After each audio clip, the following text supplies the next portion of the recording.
Okay. Alrighty. Thanks for coming on. Today we are going to continue. We're still in the third chapter of Shaar HaBitachon, and he just told us how to choose a profession. Because he was telling us how could it be that man has to work?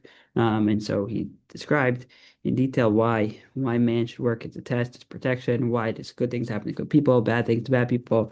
And then he said, how do you choose a profession? So now this is the final part of chapter 3. What is one's attitude? What should one's attitude be when they go out and actually work? So Chovos HaLevavos Shaar HaBitachon teaches the proper mindset towards Hishtadlus is that it is a fulfillment of one's religious duty.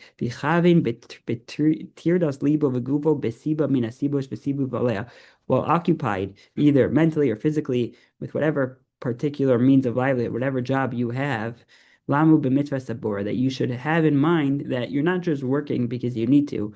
Rather, you're actually fulfilling a mitzvah. It's a mitzvah to work, says the Shaar HaBitachon. Shetziva Adam lisasik besibus olam. Man is instructed to engage in worldly means of earning a living, such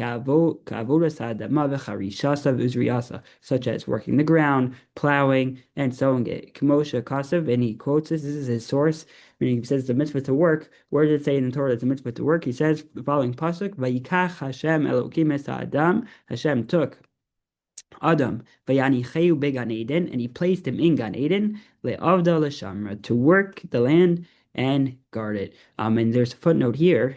Let's look at this footnote. Very, very good point by the article footnote. He says Hashem's commandment to Adam to work the land of Gan Eden came before he sinned. It was before the sin of eating from Eitz Chaim, and it was not the result of the curse issued to him in the aftermath of the sin. Accordingly, Chovos HaLevavos says that the need to engage in personal effort in order to earn a livelihood is not a punishment.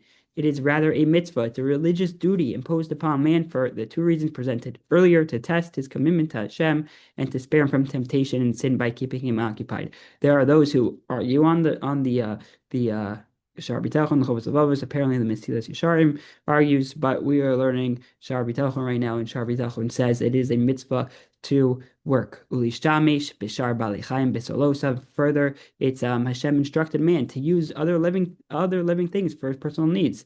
To use sheep for wool, horses for riding, mizonosav to eat animals as his food, ubinyan hamidinos, and to use them for building cities, v'achanas mizonos, and preparing food.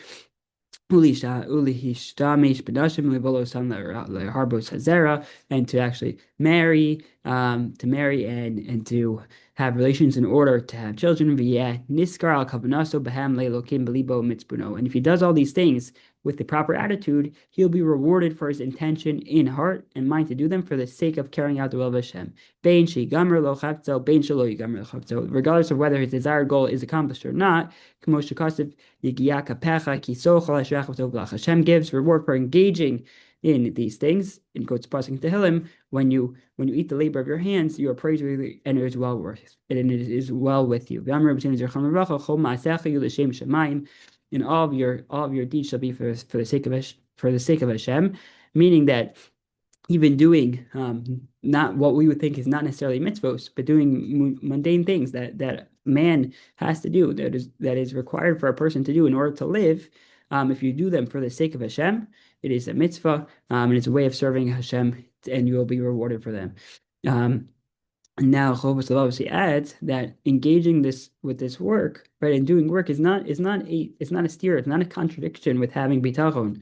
It actually is consistent. If one engages in these efforts with the attitude of doing this all in order to serve Hashem, right, his bitachon Hashem will remain complete. Because he will know that despite his efforts, it's only Hashem who is providing him.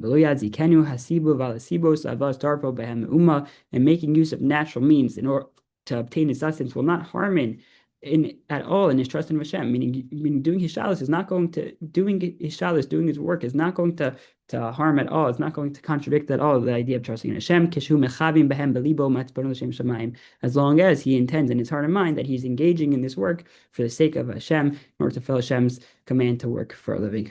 Let's stop there, and tomorrow we will finish chapter 3 and summarize. Everyone have a great rest of the day.